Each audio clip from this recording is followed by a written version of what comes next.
Quem é que passou os últimos 30 minutos conversando com uma câmera desligada?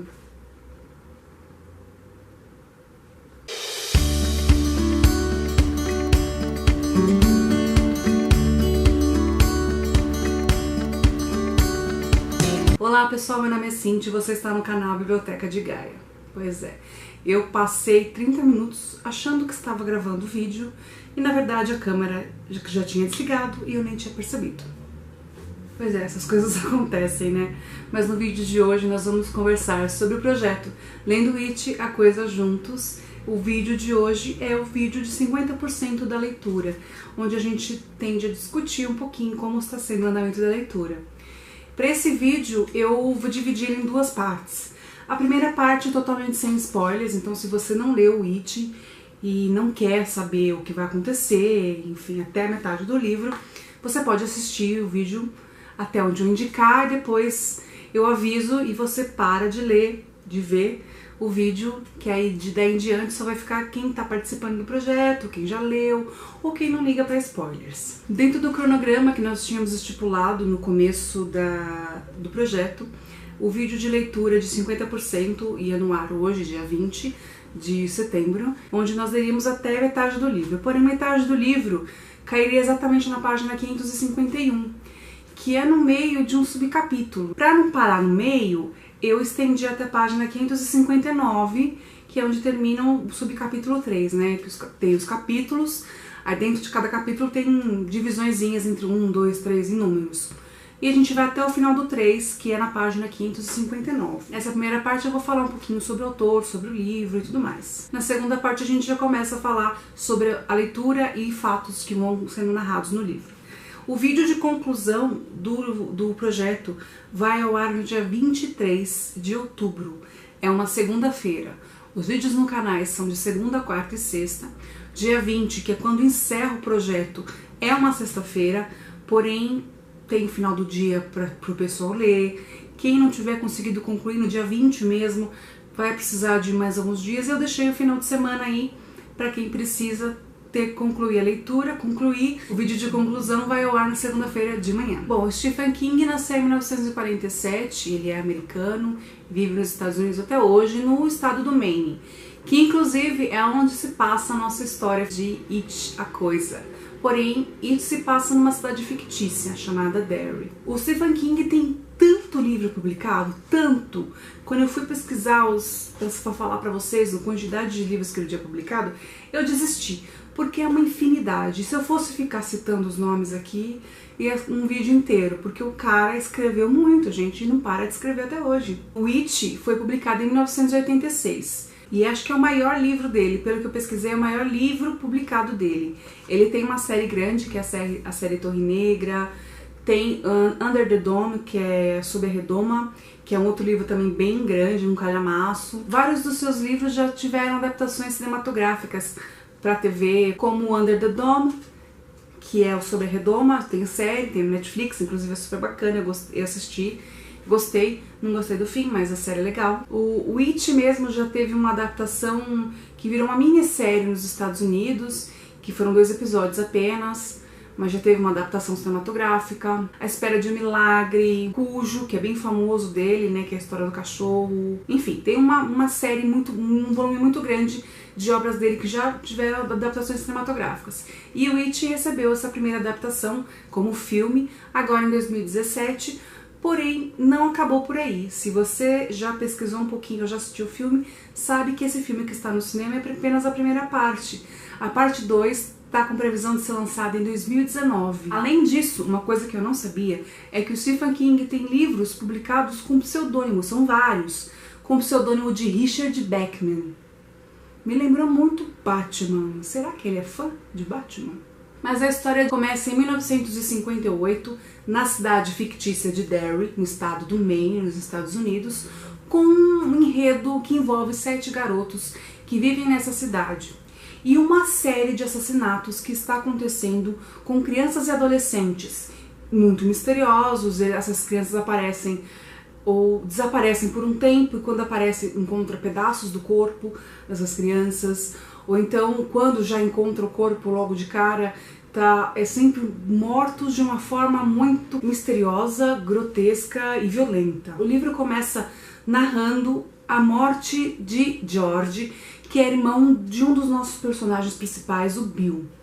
O George é o irmão mais novo do Bill, e um certo dia ele sai para brincar com seu barquinho na chuva e acaba morrendo de uma forma muito misteriosa. Com isso, o Bill, além da dificuldade de superar a morte do irmão mais novo, dele ter questões emocionais envolvidas, as sequências de mortes que acabam acontecendo e desaparecimentos de criança na sequência da morte de George deixam o Bill muito preocupado em solucionar, em desvendar o mistério de trás da morte do irmão dele, já que não foi encontrado um culpado, né? Depois disso, o Bill passa muito tempo pesquisando, tentando descobrir o que pode ter acontecido com o George para ele morrer dessa forma. E ele acha que, se ele descobrir o que aconteceu com o irmão dele, ele vai automaticamente descobrir o que está acontecendo na cidade, o que aconteceu com as outras crianças, e evitar assim que novas crianças também desapareçam ou sejam assassinadas dessa forma tão brutal. Com isso, ele acaba envolvendo os amigos dele nessa história,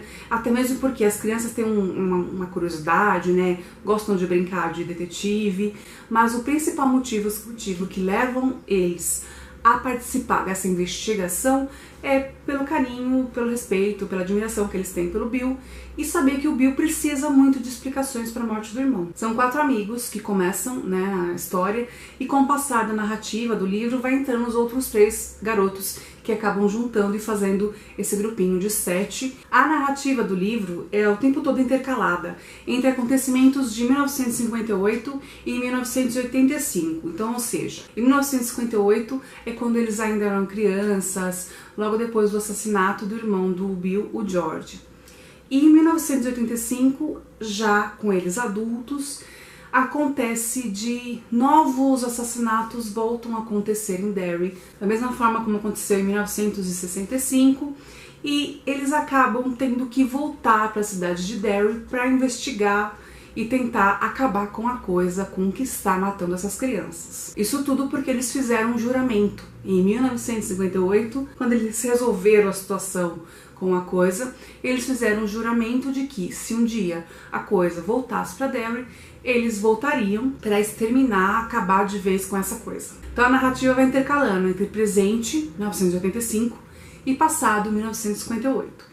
Isso é um pouco confuso no começo, tá? Porque a gente até pegar o ritmo, entender quando isso vai acabar, na verdade, pelo que eu percebi até agora, não acaba nunca. Porque mesmo depois, quando o livro começa a narrar já o encontro deles na vida adulta, ele continua fazendo menções a memórias do passado. Então é uma narrativa que vai assim, entre presente e passado o tempo todo. É um livro um pouco difícil de ler no começo, por causa dessa questão de que não tem uma linha linear precisa sobre os acontecimentos, porém você consegue se situar em cada um deles.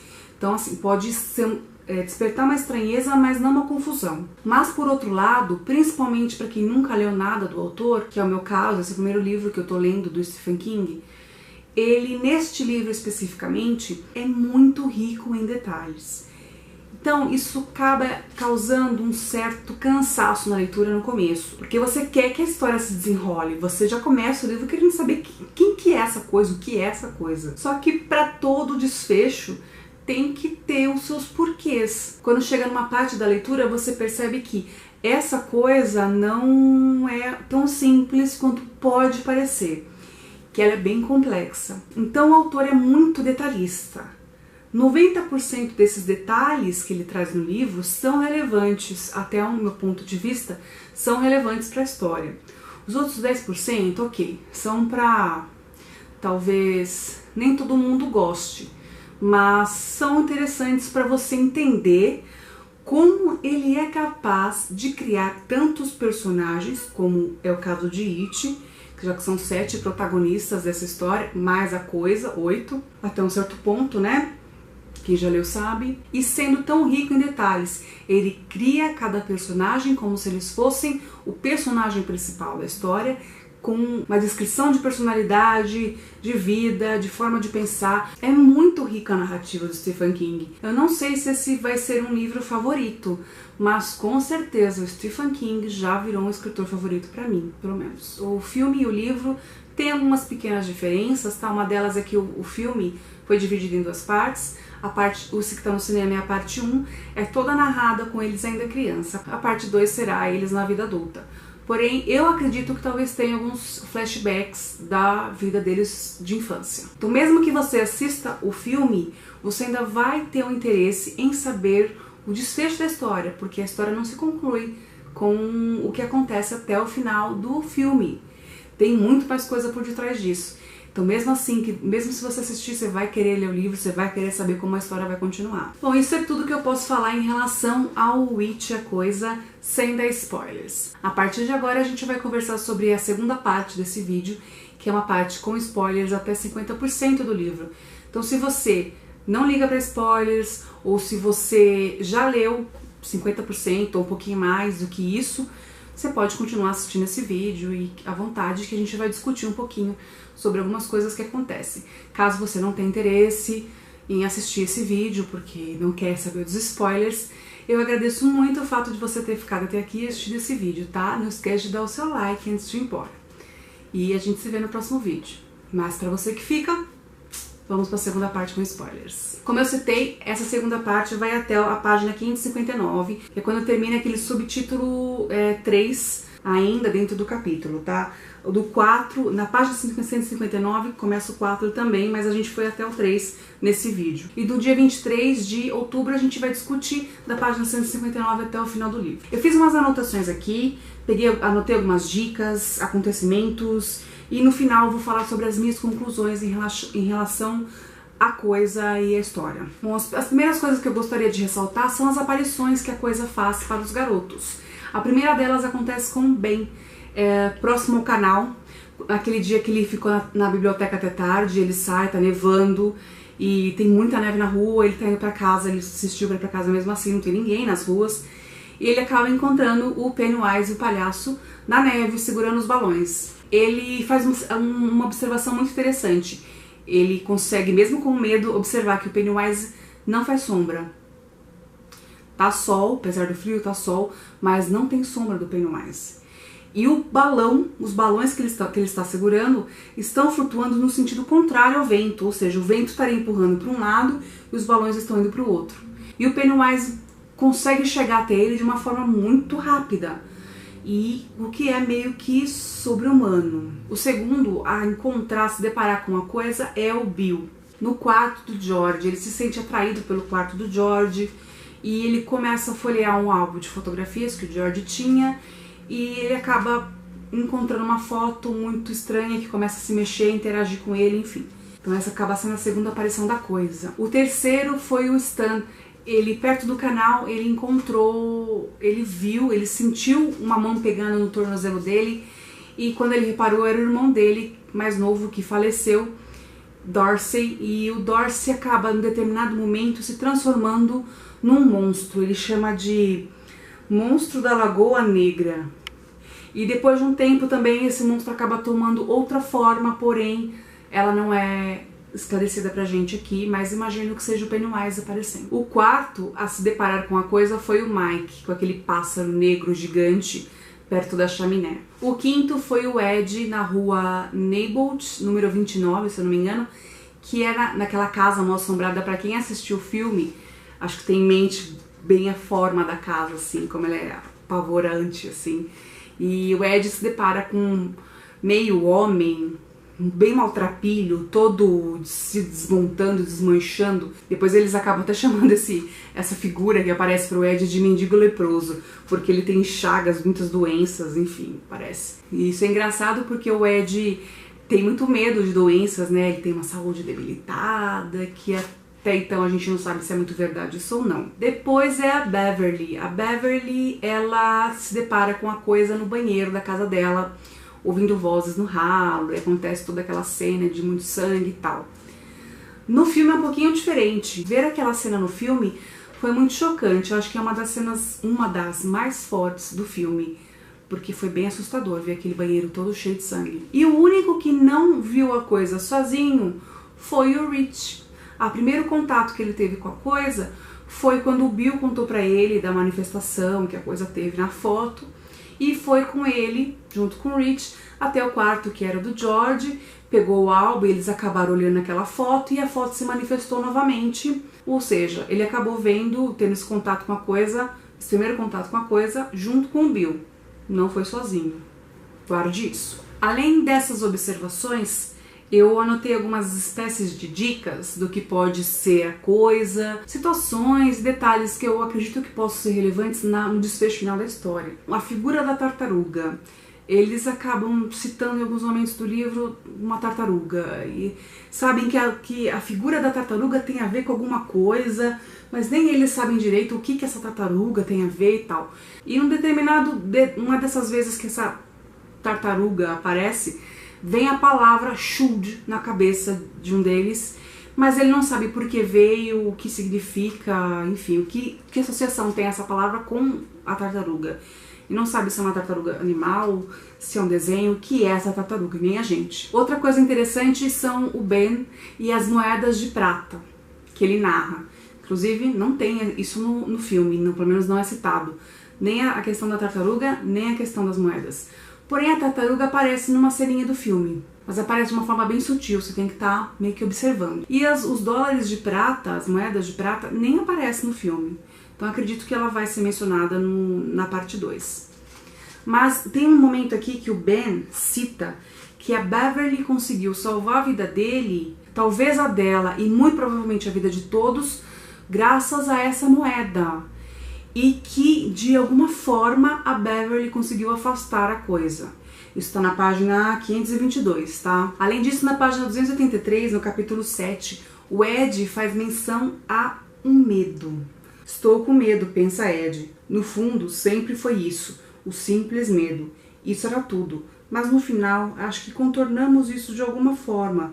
Nós o usamos, mas como? Além disso, a gente tem o Ben citando que a coisa não tinha sombra. Não tinha sombra, os balões se moveram no sentido contrário do vento e ela se aproximou dele de uma forma muito veloz, o que nos leva a crer que não é uma coisa humana, sobre-humana. Essa coisa muda de forma, para cada um deles no começo aparece de uma forma e depois acabam coincidindo, depois ela acaba se modificando para a figura do palhaço, que é o Pennywise. Mas já quando eles se encontram na vida adulta, eles estão discutindo o fato de nenhum deles ter filho. O Mike aponta isso. Essa coincidência ou não, mas nenhum deles tem filho. E muito interessante, em um determinado momento também, acaba aparecendo pra gente a questão do rio Barrens. Barrens significa estéreo. E eles brincavam no Barrens. Será que eles ficaram, de certa forma, estéreis ou inférteis, que é diferente, por causa do rio? Não sei, mas acho que o Barrens aí deve ter um papel fundamental, não é só o que foi passado pra gente, a gente percebe desde o começo que eles tentaram construir a barreira no Barrens, enfim. Tem alguma coisa aí em relação a esse rio que a gente vai saber mais pra frente, mas ele deve ser importante por algum motivo. Na página 418, o Ben cita num momento que quem vai escrever livros é o Bill. Como que ele sabe que o Bill se tornaria um escritor? Ou escreveria livros? Curioso, né? Lembrando que o Ben falou que de alguma forma a Beverly conseguiu afastar a coisa no momento em que ele citou que parece que ela usou a moeda, eu acho que pode ter alguma coisa a ver com outro trecho que fica no começo da página 551, que é um momento de pensamento da Beverly. Ela pensou no poeminha lindo de Ben e tentou lembrar exatamente quando e como ele confessou a autoria e por que, por um breve segundo, isso gerou uma associação com seu primeiro ciclo menstrual. Ela começou a menstruar aos 11 anos? Sem dúvidas que não, embora os seios tenham começado a crescer dolorosamente no meio do inverno. Por quê? Não sei, mas isso me chamou a atenção, acho que vai ter uma explicação também lá na frente. Na página 556, a Beverly, já na vida adulta, se depara de novo com a coisa em outra forma, e essa coisa acaba falando para ela que o nome do Pennywise, palhaço dançarino, é Bob Gray. Só que na página 558 ela acaba dizendo outra coisa. Ela diz assim: Os Melrose sabem seu nome verdadeiro, gritou ela para a coisa de repente. A coisa se encolheu e pareceu a Beverly que por um momento o sorriso nos lábios dentro do grande sorriso vermelho pintado ao redor da boca se tornou uma cara de ódio e dor. Então parece que Bob Gray não é o nome da coisa. Quem é esse Bob Gray que até agora, pelo menos eu não lembro de ter sido citado outra vez no livro? Tendo em vista essas observações, essas anotações, eu vou comentar mais ou menos as conclusões que eu cheguei até o momento, tá? Bom, a coisa nada mais é do que a manifestação do medo deles. Para cada um, no começo aparece de uma forma, né? Depois acabam assumindo a forma do palhaço. Então a figura do palhaço aí também tem uma ligação que a gente não sabe muito bem por que um palhaço, mas curioso, né? Porém, mesmo sabendo que é a manifestação do medo, parece que é algo muito maior do que isso. A princípio é o medo, mas tem alguma coisa por detrás aí que a gente não consegue identificar até essa primeira parte da leitura. Bom, o Rich é o único que não viu a coisa sozinho. Que ele não viu a coisa, pelo menos até onde a gente leu, ele não fala em nenhuma vez ter visto a coisa sozinho. Curioso esse fato também. E o que eu vou falar agora é um spoiler do filme, mas é um spoiler assim. Não é uma cena diferencial, que te chama atenção, que, oh meu Deus, não. É uma cena que pode até passar batido, dependendo do seu nível de atenção pro momento da história. Então, mas se você não quiser saber isso que eu vou falar, avança até o tempo que vai aparecer aqui embaixo, que aí você pula esse pedacinho. Tem uma cena do filme, logo depois que eles acabam encontrando uma coisa juntos, que eles estão numa praça, tá acontecendo um evento, as pessoas estão fazendo piquenique, e eles estão lá discutindo sobre a coisa, e o Rich é questionado sobre o que ele tem medo. E ele olha para trás no palco, lá atrás aparece um palhaço. E ele vira pro grupo e fala, eu tenho medo de palhaços. E é curioso o fato de a coisa não ter se manifestado para ele e ser um palhaço. Ser exatamente o que ele tem medo. Será que ele é responsável pelas manifestações da coisa? Ou tem alguma ligação com ela? Acho que é responsável não, porque a gente na narrativa descobre que isso aconteceu várias vezes num ciclo de mais ou menos 27 anos. Então não tem como ele ser responsável por coisas que aconteceram antes dele ter nascido. Mas talvez uma ligação hereditária, não sei, com a coisa ou de pensamento, sei lá. Me parece que o Rich pode ter alguma coisa a ver com a coisa. Bom, essas foram as minhas observações em relação à leitura.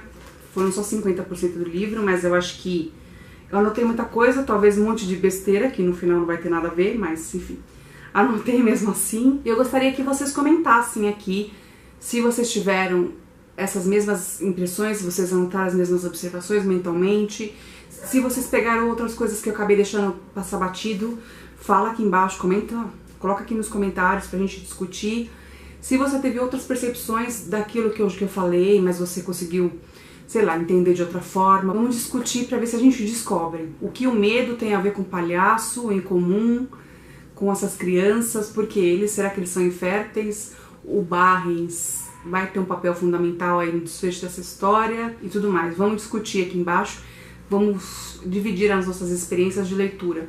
Espero que esse vídeo sirva de estímulo, que eu sei que algumas pessoas do grupo de leitura que conversa com a gente no WhatsApp está com dificuldades para ler o It. Tá achando a leitura um pouco devagar, até amassante, mas vá em frente, porque chega num ponto que começa a ficar muito interessante. E em outro ponto, você quer devorar o livro, porque você fica muito curioso, intrigado para saber o que vai acontecer. E mesmo se você foi assistir o filme, não tem problema, porque o filme ele tem um desfecho, é a conclusão de uma situação até X ponto do filme. Só que tem detalhes da história que não foram passados no filme, mesmo eles sendo crianças. Parece que, pelo que eu senti, tem detalhes aí dessa passagem deles, ainda criança, que não foi colocado no filme por um propósito. Talvez tenha uma série de flashbacks, já eles adultos, lembrando desses fatos que vai ter no livro, e a gente vai acabar descobrindo a ligação que tinha. Então, eu espero que vocês se sintam estimulados, tem muita coisa para descobrir nesse livro, não é tão simples quanto parece. Se você chegou até a parte do medo, achou, pronto, já Já descobri que o Pennywise, o palhaço, na verdade é o medo dele se manifestando. Não é só isso. Vá em frente que tem mais coisa. Comenta aqui embaixo como está sendo a experiência de leituras e as descobertas de vocês. A gente vai discutindo isso juntos. E eu espero que vocês tenham gostado desse vídeo. Não esquece de clicar em curtir. E a gente se vê no próximo vídeo aqui na Biblioteca de Gaia.